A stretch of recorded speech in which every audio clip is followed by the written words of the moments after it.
Hi everyone, I am back with another video, and today we will be talking about the most important topic which many of the student and fresher and those who are starting their career into the data so ask, like, what will be the sequence of a resume. So I would like to tell you that first of all, put your skills in your resume, because the recruiter will see what your skills or what skills you have added according to the JD, as in job description.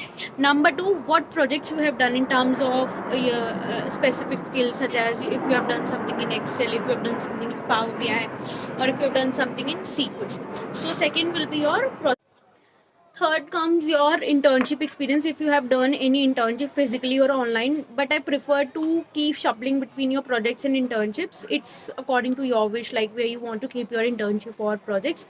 Now the fourth comes if you have any volunteering experience, such as if you have done something social skills and that way.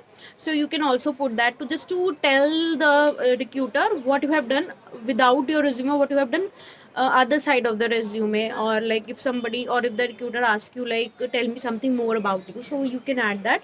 And last but not the least, you can add the education, like what you have done in your graduation, or if you have done post graduation, so that also you can add. And there is a little bit, if you can, if you have some certifications or certificates, so you can add it at the last and tell the recruiter about more about it. Okay, I have done this certification in SQL, Power BI, or Excel, or any specific tool which you are studying or which is mentioned in your JD. So I hope this video will help you to make your resume more curated and more in a more structured way.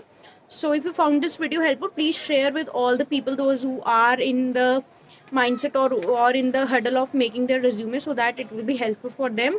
So till then, keep growing, keep learning, and keep supporting Talk Data with Jen. Thank you so much.